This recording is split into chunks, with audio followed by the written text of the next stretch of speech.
저는 이 시대의 신기루 둘을 꼽는다면 윤석열, 안철수 두 사람이라고 봅니다. 본인들이 즐기는 것도 있지만 순전히 언론에서 만들어낸 거예요. 아니 신기루 만들어서 이명박, 박근혜 대통령 만들고 나서 아직도 반성 못해요? 박근혜 네. 둘이서 박근혜하고 이명박이 둘이 경선할 때 그 문제가 다 드러났었잖아요. 도곡동 땅, BBK, 또 다스 이런 문제 다 박근혜가 주장을 했었잖아요. 박근혜가 최태민과 그 주변에 있는 하고 뭐가 있다는 거 이명박이 다 나왔잖아. 하나도 팔로우업 안 했잖아요. 이명박 MB의 도곡동 땅에 대해서는 자료까지 나왔는데 덮어줘요. 그거 덮어준 게 누굽니까? 특검 아닙니까? 검찰. 그렇게 덮어주고 이명박이 대통령이 되는 걸 그대로 묵인한 게 검찰입니다. 이명박은요 경제사범이고 네. 지금은 전직 대통령 예우가 없어졌을 뿐만이 아니라 지금은 대통령직 박탈을 얘기해야 됩니다. 왜냐하면 대통령 자격이 없는 사람이 대통령이 된 겁니다. 그거에 대해서 오히려 얘기를 해야지 어디서 사면 얘기를 해요. 그 다음에 두 사람이 한 번이라도 사과를 했습니까? 그리고 정치보복 운운하는데 그런 사람들을 어떻게 사면을 합니까? 이명박에 대해서는 제가 용서를 못해요. 제가 원조 MB 저격수 아니에요. 제가 김치네 TV 유튜브 게시판을 좀 보다가 의원님께서 출마 선언문을 쓰기까지 2달이 걸렸다라는 문장을 본 것 같아요. 네. 어떻게 서울시장 출마를 결심을 하셨고? 저는 서울시장을 30년 동안 생각해 온 사람이에요. 제가 30년 전에 저기 회사 설립을 할 때 이름이 서울 포럼이었어요. 그래서 그거 때문에 벌써 서울시에는 굉장히 관심이 많았고 제가 그러고 나서 민선 시장이 나온다라고 하는 1995년부터는 당연히 여러 시정을 도와주면서 여러 가지 관심을 가졌고요. 그 다음에는 구체적으로 한 건 아무래도 제가 2003년에 정치 입문한 다음에는 서울시장감으로 여러 번 얘기가 됐습니다만 제가 아주 구체적으로 생각했던 거는 2010년 한명숙 서울시장 후보 나가실 때 제가 출마를 고민했어요. 그래서 저는 출마 선언까지 다 썼습니다. 그래서 그때 한명숙 시장 후보의 페이스메이커가 좀 되면 오히려 좋지 않을까 하는 생각을 했는데 조금 이제 바람직하지 않다라는 이제 그런 얘기가 있어서 그래서 기꺼이 제가 그냥 캠프에 들어가서 공약 개발부터 좀 도와드린 거고요. 2011년에 박원순 시장이 나올 때도 제가 그때 출마 준비를 다 했습니다. 당시에 18대 국회의원인데 그때 그 안철수 후보가 나올 때까지 저는 나간다고 얘기했어요. 그런데 우리 박원순 후보가 딱 나올 때 제가 딱 드롭했습니다. 왜냐하면 저는요 이 서울시장과 같은 굉장히 중요한 거에는 시대 정신이 작용을 해야 된다고 생각을 하는데 제가 한명숙 후보를 도와드렸던 것도 말하자면 사람과 인간에 대한 것 때문에 참 제일 적당하다라고 제가 얘기를 했던 거고 박원순 시장의 등장은 시민운동가의 등장이 절대적으로 필요하다. 당시에 이명박, 오세훈에 대한 피로감 이런 것 때문에 절대적으로 필요하다 생각을 해서 박원순 시장 나오면은 제가 기꺼이 도와드린다. 그래서 제가 기꺼이 드롭하고 당시에도 출마 선언 끝까지 해서 제 컴퓨터 파일에 어디에 제가 죽고 나면 한번 찾아보세요. 그렇게 저기했고 이번에는 사실은 내년에 이제 서울시장에 도전을 할 것인가 말 것인가를 고민을 했었었는데 근데 이제 그게 내년이 되면 사실은 이제 대통령 선거하고 맞물려서 굉장히 여러 가지가 힘듭니다. 그럴 때는 기회가 잘 안 오는데 이번에는 정확히 위기 상황이거든요. 이런 위기 상황에서는 제가 이 시대 정신에 맞는 사람으로 나올 수 있다. 바로 제가 얘기하는 게 도시 전문가 출신의 최초의 서울시장이 되겠다.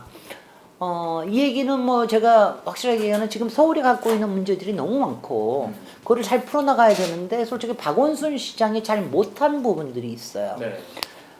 그게 이제 이른바 진짜 개발이라고 제가 얘기하는 건데 개발을 하되 지나친 탐욕이나 원주민을 쫓아내는 일이라든가 그 다음에 분양만 하고 한 땅 치고 도망가는 거라든가 이런 거 아닌 도시를 도시답게 만드는 이런 개발을 열심히 해야 된다. 이거를 박원순 시장도 의식은 하셨으나 잘 못하셨어요. 근데 지금 만약 국힘당이나 야권의 이 후보들이 들어오면 지금도 계속 얘기하는 게 규제 다 풀자. 그렇죠. 거품 부동산 거품에다가 기름 붓겠다. 이런 얘기 하잖아요. 네. 그런 거는 무책임합니다. 우리가 이명박 시장의 불도저 시대로 절대로 다시 돌아갈 수가 없고요. 우리 서울도 발전하고 있고 서울 시민도 발전하고 있습니다. 그러니까 지금 시대에 가장 중요한 거는 저는 딱 두 가지라고 보는데 뭐 세 가지로 얘기하겠습니다. 하나는 진짜 개발을 추진할 수 있는 도시다운 도시, 서울다운 도시를 만드는 거. 두 번째는 지금 현재 이게 메트로폴리스 서울 내지는 광역권을 포함한 메트로폴리탄 에리아 서울로서 지금 자라날 잠재력이 굉장히 크고 교통 광역 교통도 굉장히 많이 바뀌어지고 있는데 이때 중요한 이제 액션들이 정말 빅 액션들을 해야 되는데 제가 그게 이제 복합 성장 거점 프로젝트라고 얘기하는데 이런 부분의 액션이 굉장히 필요하고요. 세 번째는 이제 이게 포스트 코로나 시대를 우리가 생각을 해야 된다. 우리가 코로나 시대를 맞으면서 우리가 정말 이게 얼마나 힘들다라고 하는 걸 우리가 다 알게 됐잖아요. 그래서 저도 자가격리하면서 느끼는 게 그래서 제가 오아시스 서울 시대를 열어야 된다라고 얘기하는 게 그건 두 가지입니다. 하나는 공간이라는 점에서 우리가 좀 숨을 틔울 수 있는 숨통을 틔울 수 있는 거를 저는 10분 동네라고 얘기를 하지만 이거를 우리의 일상적인 동네에서 우리의 길에서 우리의 바로 주변에서 이걸 만들 수 있는 거를 하나를 해야 되고 또 하나는 오아시스 서울 플랫폼이라고 제가 얘기를 하는데 사람의 돌봄이 훨씬 더 풍성해져야 된다. 이걸 무슨 비정규직을 누리거나 정규직을 누리거나 공공노동을 누리거나 하는 게 아니라 시민들을 네트워킹하면서 이른바 우리가 플랫폼에 다 가담할 수 있을 정도의 서로 간의 돌봄이 가능할 수 있는 시스템을 만드는 게 굉장히 중요하다. 그리고 이거는 하면은 잘하면 정말 AI와 4차 산업혁명 시대에 무한하게 일자리를 만들어낼 수 있고 뭐 특히 우리 젊은 실버층한테도 굉장히 여러 가지 일할 수 있는 기회들을 만들어 드릴 수 있다. 이런 돌봄의 노하우와 돌봄의 필요를 왜냐하면 이게 굉장히 필요한 게요. 이제는 이제 가구 수가 워낙 줄어들고 1인 가구도 너무 많아가지고 그런데 그냥 정말 어떻게 갑자기 무슨 일이 생기면은 뭐 개를 산책시킬 수도 없고 뭐 어디에 가서 병원에 갔다 와서 힘들기도 하고 뭐 여러 가지들이 있기 때문에 그리고 요새 뭐 우울증도 많고 굉장히 많잖아요. 그러니까 이런 것들이 꼭 코로나가 아니라 할지라도 굉장히 많은 돌봄 서비스가 필요하다. 이렇게 제가 세 가지를 얘기를 드리겠습니다. 공약 얘기하실 때 출마 선언하실 때 얘기를 얘기한 겁니다. 네. 아까 시대 정신이라고 얘기를 하셨는데 이번 서울시장 선거에서의 시대 정신은 무엇이라고 한 문장으로 정리하신다면 어떤 게 될까요? 그러니까 뭐 저는 이렇게 생각을 하죠. 진짜 개발을 추진할 수 있는 도시 전문가가 필요하다. 도시 전문가의 안목과 추진력이 필요하다. 저는 그거라고 생각을 합니다. 그러니까 박원순 시장에 대해서 제가 평가를 하자면 박원순 시장이 처음 초선 그다음에 재선했을 때는 굉장히 좋은 일을 많이 했어요. 사람이 서울의 주인이다. 그다음에 복지와 문화, 역사와 뭐 이런 것들을 굉장히 잘 하셨는데 세 번째 임기 가시면서 이 대통령에 대한 생각도 있어서 그러셨는지 모르지만 여러 가지 좋은 계획들을 참 많이 세우셨어요. 그러니까 가령 제가 지금 얘기하는 역세권에 관련된 거라든가 복합성장 거점이다 이런 거는 박원순 시장도 건드렸던 겁니다. 추진이 안 돼요. 추진이 왜냐면 그 추진이 안 되는 거는 뭐 청와대에서 좀 브레이크 건 것도 있고 여러 가지가 있겠으나 제일 중요한 거는 박원순 시장 본인 자신이 그냥 마음이 그렇게까지 가지 않는다는 거. 그러니까 시장의 이게 에토스인데요. 시장의 이 에너지가 이게 가거든요. 이게 전반적으로. 근데 그런 게 안 갔다. 그래서 그런 걸 제대로 할 수 있는 사람이 필요하다. 바로 그렇게 저는 생각을 합니다. 네. 이번 선거가 그러니까 아까도 이제 내년 지방선거 얘기하시긴 하셨는데 그때 나오면은 조금 이제 대선과 맞물려서 이렇게 얘기하셨는데 지금 이제 임기가 1년이잖아요. 근데 1년 동안 이제 의원님께서 뭐 역세권 미드타운 유성이라든가 이런 공약을 내세우셨는데 일단 1년은 굉장히 중요한 게요. 일단 박원순 시장 행정의 계속성을 분명히 보장을 해야 됩니다. 그게 굉장히 필요하고요. 그 다음에는 지금 현재 민주당 계열의 서울시의회 의원들이 거의 90% 이상이에요. 그러니까 이런 부분에서도 굉장히 이게 전면들이 필요하고요. 뭐 당시에 오세훈 시장이 도망갔던 이유도 본인 혼자만 딱 시장에 있으니까 아무것도 못했던 거 아니에요. 그런 것도 뭐 굉장히 무책임한 일을 했던 건데 그런 연속성이 굉장히 필요하고요. 그거를 바탕으로 당연히 재선에 도전해야죠. 당연히 재선에 도전하고 재선 요번에 네. 이번 재보궐선거에 된다라고 그럴 것 같으면 재선을 할 가능성이 높겠죠. 당연히. 네. 너무 솔직하게 얘기하죠. 아니, 솔직하다는 말씀이고요. 네, 저는 솔직하게 얘기하고 뭐 이렇게 되게 돌려서 얘기하는 거 없습니다. 네. 그 부동산 관련해서 좀 요새 민심이 조금 뭐 이게 언론의 관측인지 실제 시민들이 피부로 느끼는 건지 잘 모르겠지만 좀 부동산을 가지고 좀 민심 이반의 원인으로 삼는 분들이 많더라고요. 당연히 네. 그럴 수 있고요. 일단 뭐 집을 가진 사람들은 집값이 올라서 좋은 점도 있지만 네. 너무 오르면 이거 또 어떻게 하냐 이런 뭐 거품이 꺼질까 봐 걱정하는 것도 네. 있고 집이 없는 사람은 집값이 자꾸 올라가니까 네. 운전 대신 마련하는 이런 것도 당연히 뭐 당연하다고 생각을 하고요. 그다음에 따라서 전세값도 오르고 그러니까 전세는 지금 많이 안정이 됐습니다. 네. 임대차 보호법을 하고 난 다음에 초기에 상당히 이렇게 진동이 있어요. 근데 일단 계약갱신 청구권에 대해서 70%가 있다는 걸 받아들였고 그다음에 이게 4년 후에 어떻게 되느냐를 벌써부터 걱정하시는데 그거는 쓸데없이 걱정하시는 거고 그 사이에 네. 임대차 보호법을 보완하는 것들이 나옵니다. 내년 6월부터 죄송합니다. 올해 6월부터는 임대차 등록을 하게 돼 있어요. 그 되면은 이게 표준 임대료의 공고 임대료를 만들 수 있는 기준이 돼요. 왜냐하면 지금은 네. 그런 자료가 없기 때문에 그러니까 그렇게 되면은 여러 가지 조정할 수 있는 게 되고 임대차 분쟁에 대한 것도 훨씬 더 이걸 조정할 수 있는 권한이라든가 채널이 많아질 거예요. 그래서 굉장히 왜냐하면 저는 굉장히 임대차 보호법이 특히 네. 서울 시민들한테 특히 대도 시민들한테 좋은 게 뭐냐면은 서울 시민들은 뭐 일단 주택도 95%밖에 안 되고 네. 그다음에 주택 소유율도 뭐 52%인가 훨씬 낮아요. 네. 그런데 문제는 뭐냐면은 임대로 사는 사람은 58%인가 그래요. 절반은 훌쩍 넘는 겁니다. 네. 그러니까 왜냐하면 자기 집이 있더라도 출근이나 뭐 통학이나 이런 것 때문에 많이 바꿔서 살아요. 그만큼 이동성이 높다는 거거든요. 그러니까 자기 집을 꼭 갖고 있더라도 자기가 임대인뿐만 아니라 언제든지 임차인이 될 수가 있는 거예요. 네. 윤희숙도 그랬지. 당연히 뭐 그런 식으로. 네. 그러니까 그걸 뭐라고 그럴 수가 없는 게 아니라 그런 사정이 있기 때문에 임차인으로 사는 서울 시민이 훨씬 더 많다. 그리고 이게 앞으로 자가 보유율이 높아지면 굉장히 달라질 것 같으냐? 그렇지 않습니다. 여전히 대도시에서는 임차로 사는 사람들이 훨씬 더 많습니다. 그러니까 그런 임차인들이 안정되게끔 살 수 있게끔 하는 거는 네. 주거 안정성에 있어서 굉장히 중요하다고 생각을 하는 거고요. 그 다음에 제가 오늘 이제 진성준 위원한테 토론 제안을 했는데 1가구 1주택 같은 이런 주거기본법 같은 이런 법안은 굉장히 바람직하지 않은 거다. 이게 여러 가지 부작용을 낳는다. 이건 보도자료 나중에 하나 드리세요. 네.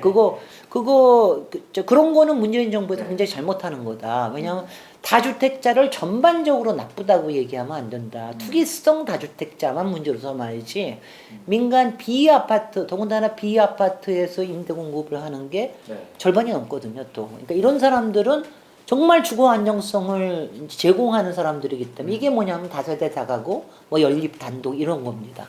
이런 거에 대해서는 임대인에 대한 보호뿐만이 아니라 나중에 지원도 고민을 해줘야 된다. 이런 얘기를 하는 거고요. 그 다음에 저는 하여튼 부동산이라는 말을 정말 싫어합니다. 그리고 솔직히 요번에 대통령 신년 연설에서 부동산의 말이 없어져가지고 내가 살았다 싶더라고요. 그건 뭐냐면은 제가 항상 얘기하는 게 부동산은요, 부동산 정책이라는 게 있을 수가 없어요. 부동산은 3가지에 의해서 이루어집니다. 하나는 조세, 그것보다 하나는 금융, 조세, 그 다음에 주택정책. 요 3가지가 잘 합해져야 이거에 대해서 부동산에 관련된 부동산의 경기나 부동산의 시장이지 부동산 정책을 따로 쓸 수가 없는 거예요. 그거를 조정하는 거는 모든 언론들입니다. 특히 부동산 시장을 가지고 돈벌이하는 언론들이 그런 걸 조정하는 겁니다. 그러니까 그런 말을 더군다나 국힘당이나 이런 쪽에서 얘기하는 거고요. 정부에서 서울시에서 굉장히 중요하게 생각을 해야 되는 거는 끊임없는 안정성이에요. 주거 안정성. 그 다음에 끊임없이 공급이 계속 되고 리뉴가 된다라고 하는 이런 믿음, 그 다음에 여러 가지 조치가 있을 때는 정부에서 여러 가지 조치를 하고 있다라는 믿음, 이런 거예요. 그러니까 공공임대가 서울시 같은 경우에는 전국이 8%인데 서울시는 5%에 불과해요. 네. 그러면 이거는 서울시의 공공임대는 너무 작은 거죠. 그러니까 공공임대를 끊임없이 보급하겠다는 믿음. 그러니까 민간임대는 어느 정도의 조치를 해가지고 그래도 안정을 꾀하게 했다는 믿음. 그 다음에 너무 올라가는 집값에 대해서는 그래 집값이 올라가는 걸 우리가 마구 우리가 어떻게 할 수는 없다. 그렇지만 보유세와 양도세를 했고 정확하게 이익을 환수하겠다. 그 이익 환수하는 거는 다시 주택에 투자를 하겠다. 이런 게 정부에서 명확하게 있어야 돼요. 네. 그걸 여태까지 지난 수십 년간 그거를 제대로 안 해왔다는 겁니다. 그러니까 이제부터 문재인 정부에서는 적어도 몇 번 뭐 실수도 하기도 했지만 이거를 꾸준하게 하겠다라고 하는 사인을 계속해서 시장에 보내주고 시장과 그 다음에 이제 소비자들한테 그걸 보여줘야 되는 거죠. 그렇고요. 그 다음에 여기에 제가 이제 금융이 제일 중요하다고 얘기를 했는데 네. 금융과 조세와 주택정책 삼박자가 맞아야 된다고 생각했는데 여기서 이제 가장 힘든 게 지금은 이제 세계의 금융시장이 그냥 뭐 완전히 터져가지고 네. 초저금리에 네.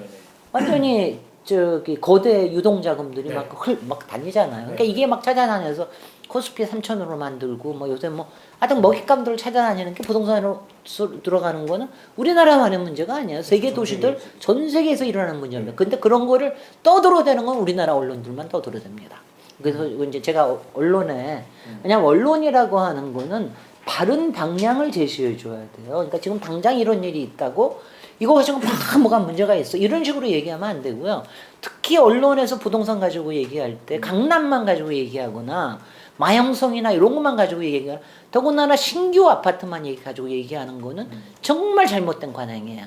제가 얘기했지만 주거 안정성은 비아파트에 의해서 이루어집니다. 그리고 전체적인 주택에 대해서 얘기를 해야죠. 왜 아파트 어디 있는 아파트가 전세가 얼마나 이게 나하고 무슨 상관이야. 그거 어차피 내가 못 들어갈 건데. 이런 겁니다.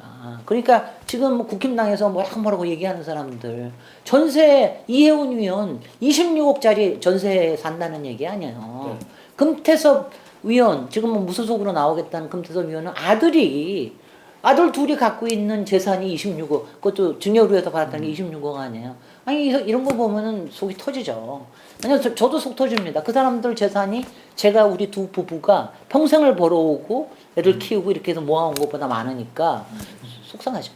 그러니까 이런 것들이 이런 불로소득이나 이런 부분에 대해서는 네. 사회에서 뭔가 왜냐하면 지금 제가 오늘 얘기한 게 투기성 다주택자가 문제라고 얘기를 했는데 투기성 다주택자를 정의하는 게 있어요. 개발 예정지역 예컨대 재개발 재건축에 네. 샀다가 살지도 않고 파는 거. 국힘당에 있죠. 주호영 의원 23억 그거 하나 가지고 23억 벌었다면서 정확하게 투기성 다주택자였던 겁니다. 그 다음에 고가 아파트 여러 채 보유하고 있는 네. 거 이런 것들은 뭐 부지기수로 많을 거예요. 그러니까 그런 것들 그다음에 단타 매매하는 사람들 네. 지금 샀다가 한 3년 뒤에 파는 사람들 이런 사람들은 거의 투기성이라고 보면 됩니다. 그걸 투자라고 포장을 하든 어떻게 하든 이익을 보고서 하는 거거든요. 그러니까 그런 사람들한테는 네. 양도세 같은 거를 명확하게 매겨가지고 이런 짓은 많이 하면 안 되겠구나 네. 이런 거예요. 그 대신 장기적으로 비아파트 제가 장기라 하면 8년이나 4년이 아닙니다. 15년 이상씩 이렇게 하는 사람들은 10년 15년 이상씩 이런 걸 하는 사람들은 사회에서 고마워하면서 이런 사람들은 양도세에 대해서 나중에 장기 보유에 대해서 우리도 지금 이제 네네네. 저걸 해주고 그러잖아요. 네. 우리가 이거만 되잖아요. 그러면은 지금은 1가구 1주택자에 대해서만 장기 보유에 대해서 양도세를 깎아줘요. 근데 지금은 나중에 되면은 장기 임대를 정말로 사회를 위해서 하는 사람들은 장기 임대에 대해서는 꼭 과중을 할 게 아니라 어느 만큼은 조금 감면을 해줄 수 있는 그렇게 되면은 좋은 민간 임대 주택이 많이 생기는 거죠. 제가 이제 이런 얘기를 왜 드리냐 하면은 외국에서는요 임대주택이라고 하면은 평생간의 임대주택이지 이렇게 4년 8년짜리에다가 보유세 양도세 감면해주고 이런 게 어디 있습니까? 제가 문재인 정부에서 초기에 그 정책 나왔을 때 어떻게나 화가 나든지 말도 안 되는 짓을 그거는 뭐냐면 순전히 새로운 아파트를 짓게 하기 위한 촉진 수단일 뿐이거든요. 박근혜 정부가 쓰던 거를 제대로 고치지 않고 그런 걸 했던 거거든요. 다행히 지금은 이제 폐기가 돼서 다행이었고요. 그래서 이제 이런 것들이 왜 그러냐면 하여튼 간에 제가 전체적으로 얘기하면 건강한 부동산 생태계. 그러니까 주택 생태계는 아주 고급 주택부터 우리가 정말 원룸의 작은 것까지도 민간에서 공공까지 다양하게 있는 이런 부동산 생태계가 서로 맞물려 돌아가는 게 중요한 거지. 어느 지역에 있는 어느 아파트가 얼마나 올라서 그걸 나는 못 사니까 힘들다 이런 얘기하는 게 부동산 문제는 아니라 이거죠. 근데 그 아파트에 산다는 것 자체가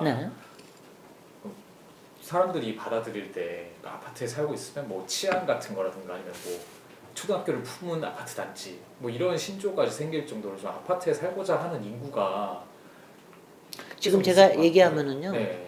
이렇습니다. 앞으로도 아파트는 굉장히 많이 지을 거예요. 지금도 55%가 되고 아파트는 뭐 근데 이제 아파트라고 하는 거는 저는 좋아요. 아파트는 뭐 여러 사람들이 저기 하고 그러는데 이른바 대단지 지금 얘기하시는 게 대단지 아니에요. 그건 뭐냐면 자기끼리의 성을 쌓겠다는 거거든요. 그런 거는 문제라는 얘기예요. 초등학교까지 그 안에 품겠다고 말도 안 누가 그런 소리예요. 그게 그냥 뭐 학부모들 커뮤니티는 말도 안 되는 제가 그런 엄마들의 저기는 제가 표를 제가 저기 하고 제가 그 부모님들한테 얘기를 드리면은요 어릴 때부터 섞여 살아야지 따로 해가지고 자기네들끼리만 사는 아이들은 절대로 그 창조력이나 상상력이 자라지 않습니다. 부모의 보호 안에서만 딱 자라면은 사회에 나가면은 절대로 크지 않습니다. 그게 우리나라의 교육의 굉장히 문제이기도 합니다. 요즘 보니까 뭐 기자들도 그런 기자들이 꽤 많대요. 보니까 너무 곱게만 자라나서 그냥 그 좋은 교육만 받고 자는 그러니까 사회의 진짜 맛을 모르는 그리고 그러려고 하면 어릴 때부터 섞여 살아야 돼요. 저는 제가 30년 전에 아파트를 팔고 일반 동네로 와서 다세주택을 지어서 산 이유 중에 하나가 그거예요. 아이들하고 합한 것도 있지만은 이런 동네에서 여러 사람들이 섞여 사는 아이들이 동네에 와서 살고 난 다음에 완전히 달라졌어요. 그 아이들 정말 독립적으로 잘 삽니다. 이거는 뭐 그냥 부원이고요. 그래서 그런 거를 부채질하는 그거는 광고입니다. 부동산 업체들이고 왜냐하면 그렇게 하면 높은 분양가를 받을 수 있는 게 있기 때문에 그걸 부채질하는 거예요. 그런 광고를 원하는 거는 다들 또 언론사들이란 말이죠. 언론사들에서 그런 게 얼마나 나쁘다는 거를 쓰는 게 아니라 광고 받으려고 그런 게 다 좋다. 뭘 바라보고 뭐 이러는 거 좋다. 이런 거 하는 거는 정말 언론인이라면 참 언론인이라면 반성해야 되는 일입니다. 그리고 그런데 아파트를 좋아하는 거는 저는 당연히 있을 수 있어요. 왜냐면 사실 요새는 거의 아파트에 산다고 해도 다름이 없어요. 지방에서 조그만 단독주택에서 자기 혼자 사는 거 외에는 되게 몇 사람들이 모여서 사는 거. 그러니까 가령 다세대주택 같은 거나 연립 같은 것도 구조나 이런 거와 아파트하고 똑같았습니다. 치안이요? 무슨 문제 있습니다. 별로 문제 없습니다. 저 뭐 30년 동안 한 번도 치안 문제 없었는데요. 그런데 그래서 뭐 이런 적인데 그래서 그런 거를 얘기하는 것도 그것도 쓸데없는 공포 마케팅이에요. 정말. 저는 그래서 그런 것도 사회를 위해서. 근데 이제 제가 우리나라에서의 문제는 뭐냐면은 아파트의 종류나 주택의 유형의 종류에 대해서 너무 그러니까 양극화되어 있어요. 그러니까 하나는 대형 단지와 초고층 주상복합 아파트, 그다음에 한쪽에 그러고 나면은 5대 다 가고 연립 3, 4층, 5층 이거예요. 이 사이가 막 비어 있는 셈이에요. 물론 가끔은 이제 나홀로 아파트도 있고 그러지만 이 사이를 잘 유형을 만들어내는 게 우리가 서울이 서울다운 도시로 다시 태어나는 거에 굉장히 중요한 일입니다. 바로 그 점에서 우리가 지금 역세권 그 장관님이 역세권 개발 얘기한 제가 미드타운을 얘기하는 게 바로 그런 거예요. 지금 역세권에 가보시면 일부는 좀 안 그러지만 되게 가보면 앞면에 큰 거 서 있고 정말 으리으리하게 세계적인 거 서 있고 뒤로 가면 갑자기 5층짜리야.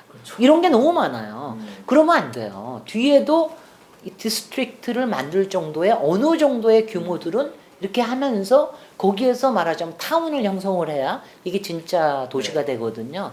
뭐 도쿄만 하더라도 그런 게 돼 있고 가령 홍콩 같은 데 가면은 싱가포르나 이런 데 같으면 그런 게 꽤 돼 있는데 우리는 그동안 그런 것들을 생각을 안 한 거예요. 그래서 제가 미타운이라고 얘기하는 게 만약 거기에서도 주거가 복합이 일어나고 네. 오피스나 상업시설하고 같이 일어나면서 그리고 주거도 여러 종류가 있으면서 공공임대도 거기에 포함이 되죠. 여러 종류 있으면서 말하자면은 정말 우리가 여러분들도 가면 좋아하는 파리나 아니면 뉴욕이나 아니면 뭐 스페인이나 아니면 뭐 싱가포르의 일부도 그렇고 아니면 동경도 가면은 그런 게 있거든요. 그래서 뭐 약간 북적북적하면서도 좀 숨통이 트이고 산책도 좀 하고 싶고 그 다음에 애들 유모차 타고 다녀도 별로 문제 없고 자전거 타도 별로 문제 없고 차는 별로 가질 필요가 없고 걸어 다닐 수 있는 도시 이런 거를 굉장히 많이 로망을 갖고 있습니다. 그리고 그 로망을 이 로망을요 지금 아파트 단지 속에 사시는 주부들은 잘 모르시지만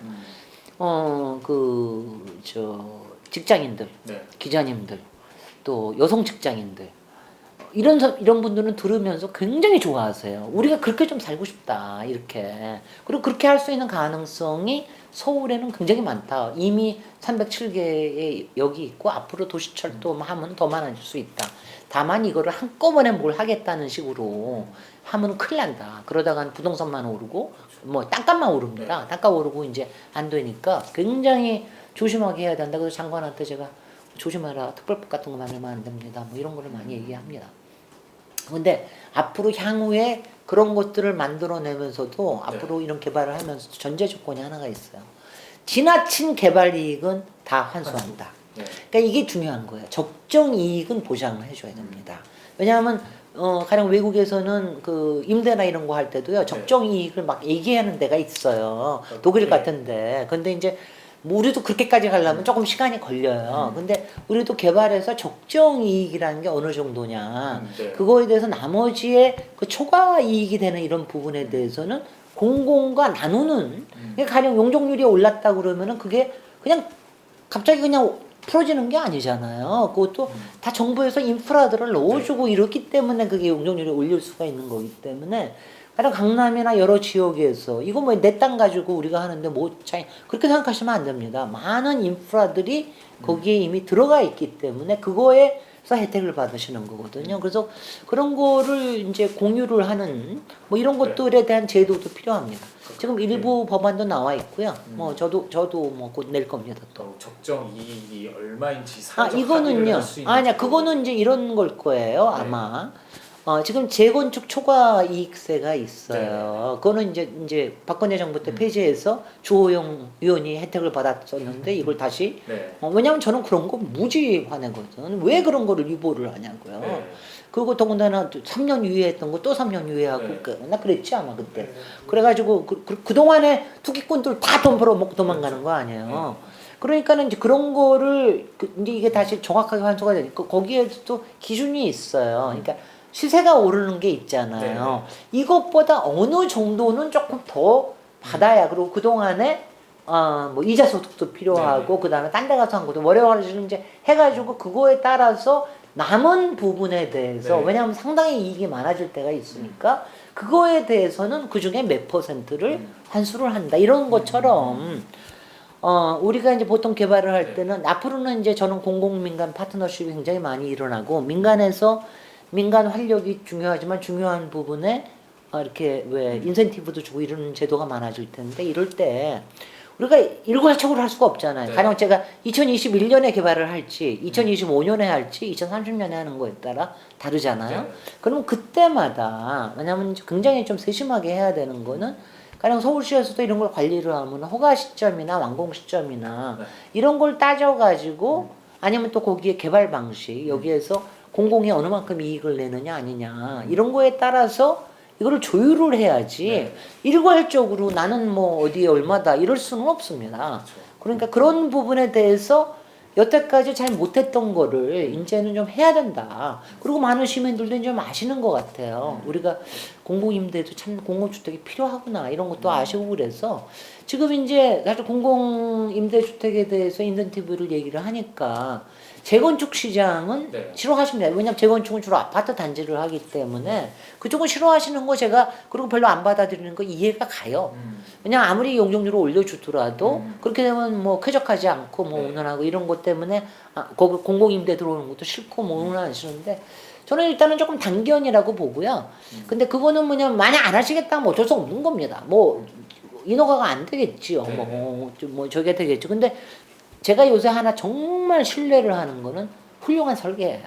요새 정말 설계가 너무너무 잘해가지고 그래서 설계를 잘하지 않으면 소비자들이 싫어하기 때문에 굉장히 설계를 잘해서 여러 가지 밀도를 높이면서도 할 수 있는 방안들이 많고요. 재개발 쪽은 상당 부분에 이게 매력적으로 느껴지는 부분입니다. 그래서 그 부분에 대해서는 이른바 공익에 부합하는 공공 재개발에 대해서 굉장히 정부에서 활성화할 뭐 의욕이 있고 저도 서울시장이 되면은 저는 뭐 당연히 할 겁니다. 저는 이제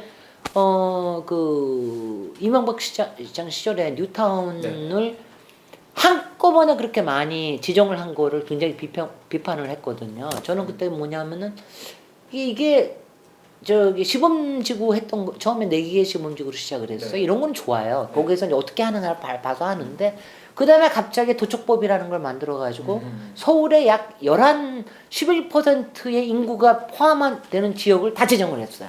그러니까 약 그때 한 600에서 한 800 정도가 됐어요. 구역이. 그러니까 이게 무슨 문제냐면, 딴 거 없어. 다 오릅니다. 투기꾼들은 다 오고. 원주민들은 그것 때문에 조금이라도 돈 벌어야지 나가는데, 그리고 이걸 재개발을 하더라도 자기가 살 수 있는 가능성은 17%밖에 안 돼요. 돈이 올라가니까. 그러니까는 동네 사람들은 떠나고 슈퍼들 다 문 닫고 동네는 빈집 많이 생기고 동네는 피폐해버리고 이런 게 계속 있어가지고 그 문제가 돼가지고 뉴타운 출구법을 만들었던 거예요. 그래서 이제 그렇게 해서 주민들의 합의와 주민들의 투표로 인해서 이거를 좀 슬로우 다운할 필요가 있다. 그 당시는 민주당뿐만이 아니라 당시에 신한국당, 한나라당, 한나라당 의원들도 같이 해서 만든 겁니다. 이거를 절대로, 왜냐하면 이게 박원순 시장 혼자서 그렇게 한 게 아니고 주민들의 투표를 통해서 했던 겁니다. 왜냐하면 당시엔 그렇게 힘들었어요. 왜냐하면 2005년에 이걸 잘 생각해야 되는데 2005년에 부동산법이 이렇게 올라갔더랬어요. 그때 뉴타운 나오고 그때 법을 만들어서 막 지정을 한 거야. 2008년에 세계금융위기 오면서 썸모기지 사건 이러면서 꺼지기 시작해가지고 2010년에는 다 꺼졌습니다. 어떡합니까? 그럴 때 그렇게 지구로 지정을 해두고 나면 집도 못 고쳐요. 팔기도 힘들어요. 막 이러니까는 그럴 때는 그래. 근데 그 다음에 대안들이 더 나왔어야 되는데 그 대안을 만드는 거에 박원순 시장은 저는 성공하지 못했다고 생각을 해요. 제가 도시재생이라고 하는 거를 제가 평소에 비판하는 거를 이렇게 비판을 해요. 이거는 제가 가짜 개발이라고 그러진 않고 조금 이제 빈 개발이라고 얘기를 하는데 벽화만 남는 도시재생이 되면 안 된다. 벽화가 남으면 보기에는 이뻐서 외부 사람들은 가서 봐서 좋을지 모르지만 그 안에서 살고 일하고 장사하는 사람들은 과연 그것만이 좋은 거냐? 그렇지 않다. 그래서 이제 그런 부분에서 속도가 늦었고 그리고 도시재생을 좁게 해석을 할 필요가 없는 게 도시재생은 재건축도 또 재개발도 다 도시재생의 한 부분입니다. 그거를 잘 하는 게 중요하죠. 그래서 그런 부분에 대해서 제가 서울시장 되면 잘하겠지 뭐. 네네. 네. 제가 추진력과 그 다음에 여러 가지를 엮고 공공과 민간에 대해서 하고 조건을 가지고 저기를 하고 뭐 설득하고 이러는 작업들을 많이 해왔기 때문에 그런 부분에서는 맥을 잘 민간과 공공의 파트너십에 대해서 제가 그리고 제가 솔직히 정치권에 잠깐 있었을 뿐이지 제가 평생은 제가 공공위원회를 많이 참여를 해서 그렇지 민간 전문가로 살아온 거거든요. 그래서 잘 압니다. 저는 시장의 활력이 사실은 제일 중요하다고 생각해요. 그래서 공공성을 잘 올리는 거는 굉장히 중요하지만 그동안 우리가 너무 많이 훼손이 돼 있기 때문에 그렇지만 공공개발만으로 모든 게 해결이 되는 건 아니다. 궁극적으로는 민간의 활력이 상당히 공익적인 방식으로 발현이 되게끔 하는 게 유도하는 게 굉장히 중요하다. 이렇게 생각을 합니다. 그 법률권 이번 선거가 법률권에 되게 불리하다는 지적이 계속 나오고 있어요. 아무래도 그 박원순 시장의 불미스러운 일로 선거가 치러지다 보니까 이번 선거 판세는 좀 어떻게 보세요? 저는 꼭 그렇게 보지 않고요. 저는 지금도 얘기하실 때 박원순 시장의 불미스러운 사건이라고 얘기를 하시는데 그런 표현은 굉장히 잘못된 표현이라고 생각합니다. 박원순 시장의 굉장히 안타까운 불의의 사건이라고 저는 생각을 하고, 저는 박원순 시장 지금 이제 그 전말을 정확히 알려지지는 못했지만 그리고 이런 거는 굉장히 조심스럽고 전말을 다 알기가 참 어렵습니다. 그렇죠. 그렇지만 적어도 뭐 그 주변에서 뭘 은폐를 하거나 뭐 이런 거는 없었던 것 같다. 뭐 이런 정도만 해도 조금 저기 하고요. 그래서 굉장히 잘 다독여야 된다고 생각이 되고요.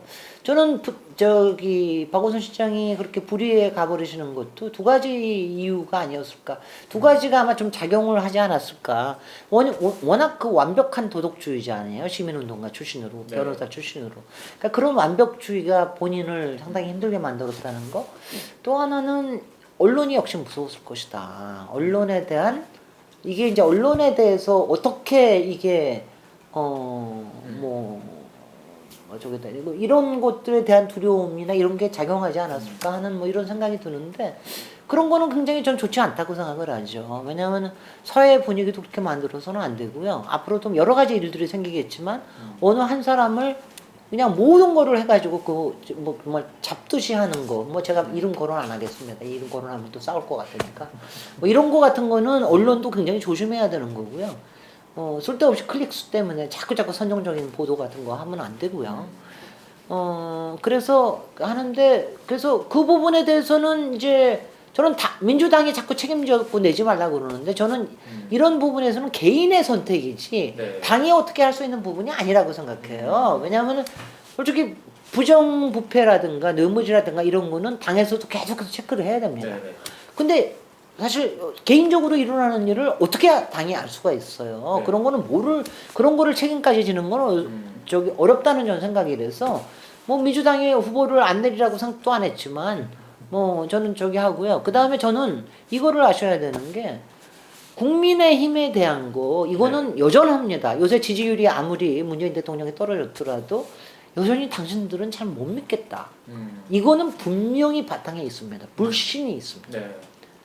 불신이 있다라는 거를 국힘당은 알아야 돼요.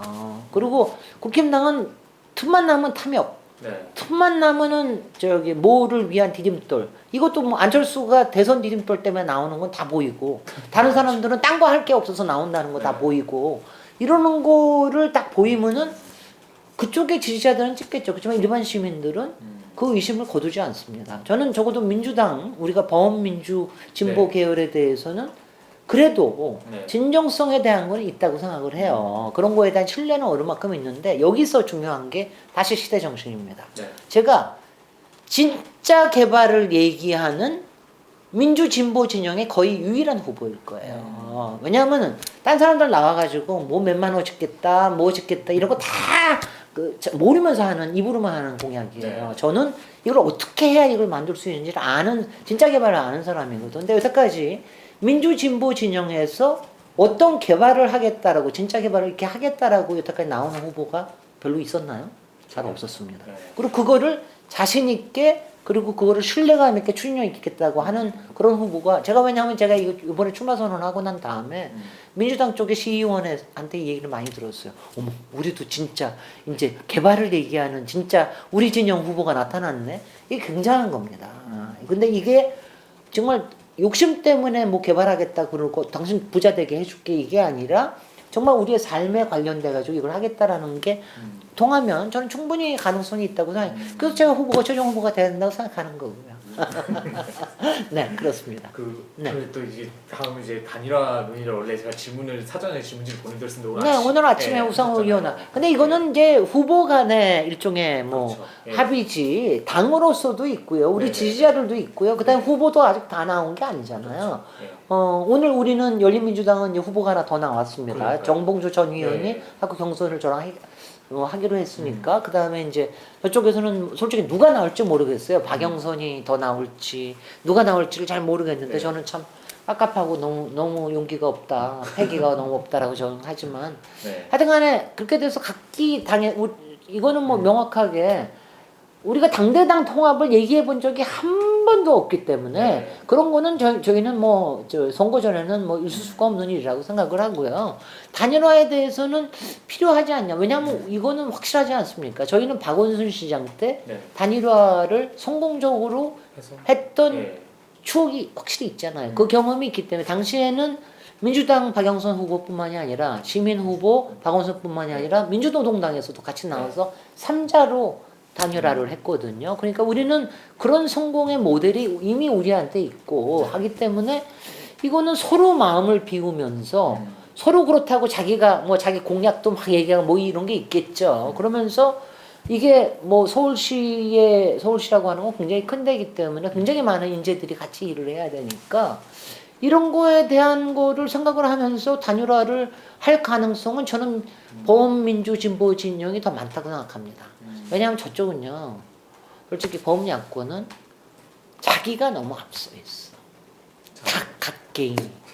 각 개인이 앞서 있고 자기 당이 앞서 있으면 지금 왜냐하면은 지금은 국힘당이라고 하는 조직과 지금은 국민의당이라고 그러지만 개인일 뿐이거든요, 사실.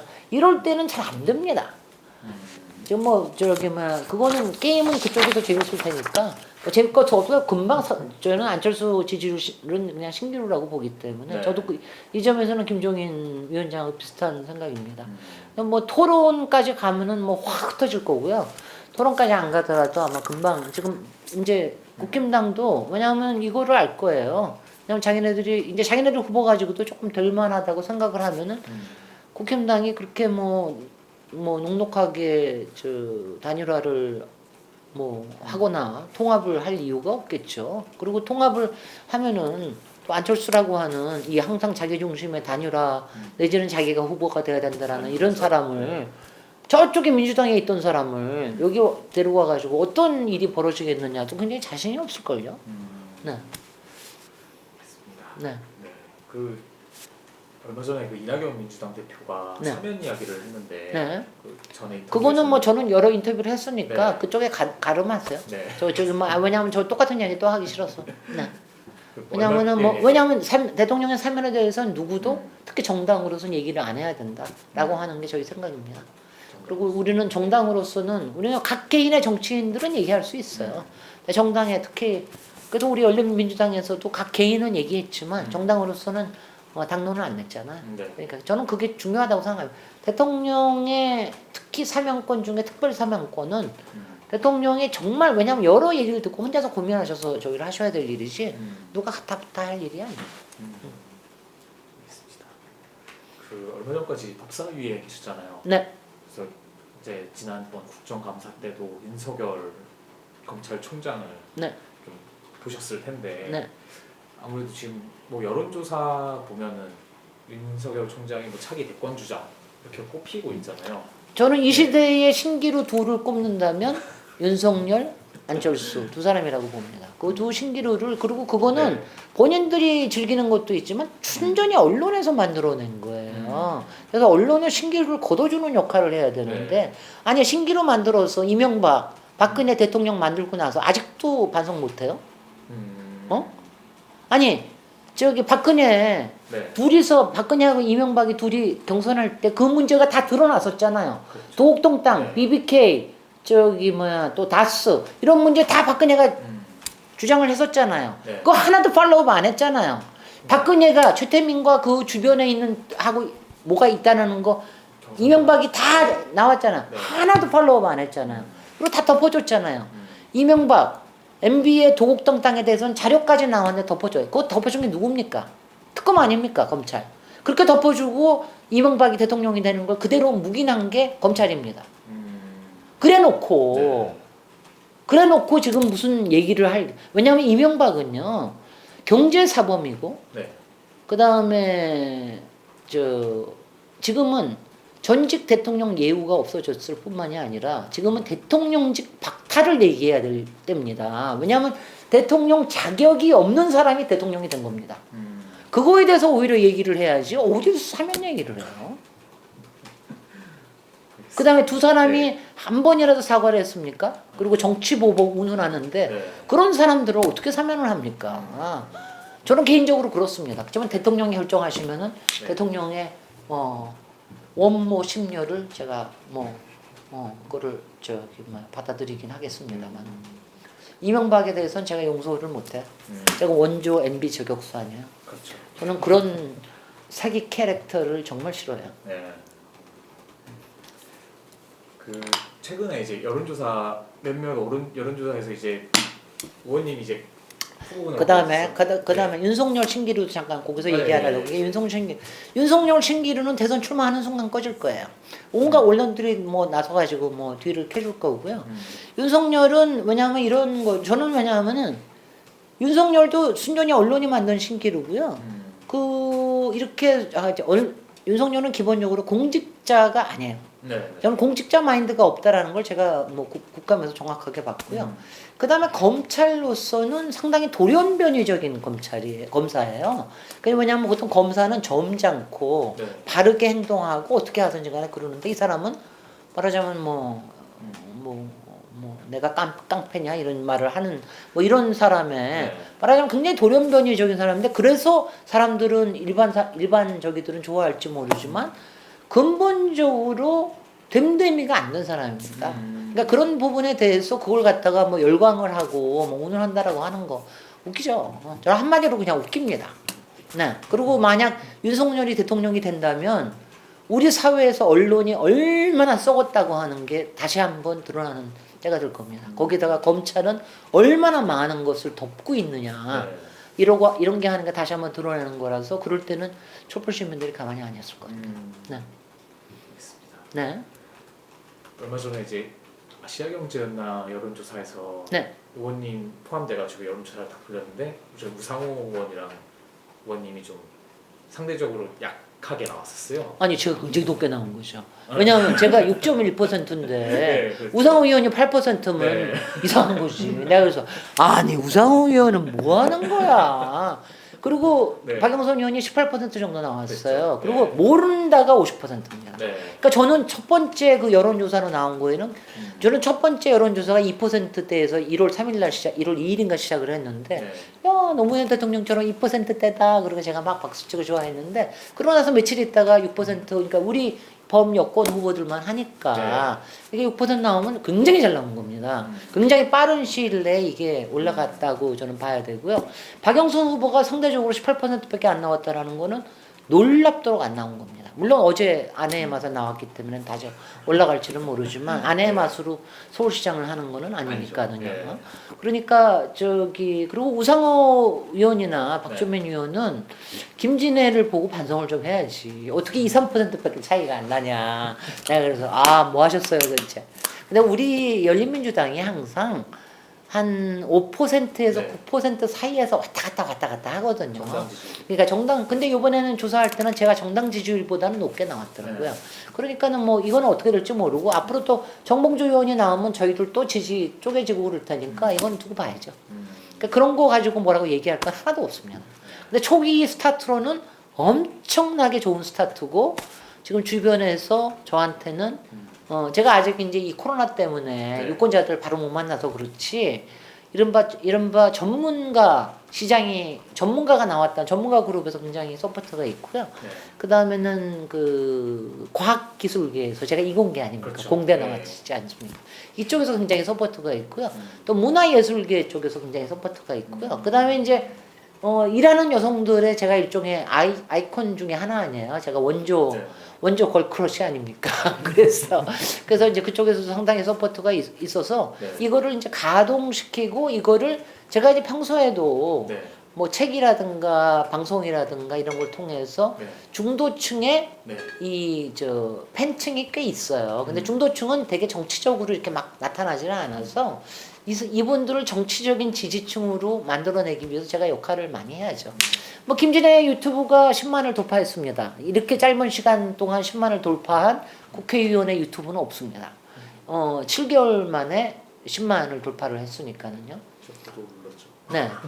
우상호 의원은 5년 만에 하셨어요. 제가 우상호 의원 이렇게 놀려도 되나? 전 놀리는 거 되게 좋아해요. 그리고 아직 조회수는 저보다 훨씬 떨어져요. 그래서 제가 소통 능력이 상당히 있고 사람들하고 이렇게 접붙이는 게 제가 저를 그게 팬이기 때문만 아니라고 생각해요. 왜냐하면 그리고 이거는 우리 스태프가 워낙 편집을 잘해서 그렇지 저는 이렇게 이걸 보면서 조금만 얘기하면 자기네들이 아주 재밌게 편집을 잘하니까 그런 이유가 있을 테고요. 한 가지는 이거는 있습니다. 제가 그전에는 전문가로서만 알려져 있었는데 법사위에서 6개월 활동을 하면서 제가 굉장히 이제 김진 에어컨이라는 별명을 얻었는데 갑자기 정치 고관여층 이른바 지지층도 갑자기 저를 주목을 한 거예요. 아, 이 사람이 정치인이었네. 전문가가 아니라. 그러면서 여러 가지 정치 제목으로 많이 저기를 하기 때문에 저도 몰라요. 요번에 서울시장 또 떨어지고 나면은 또 뭐 대통령 나온다 그럴지도 몰라요. 그러니까 뭐 그렇게 대통령감으로 얘기하시는 분들도 굉장히 많습니다. 네. 네. 제가 준비한 질문은 됐습니다. 오케이. 네. 이상입니다. 네.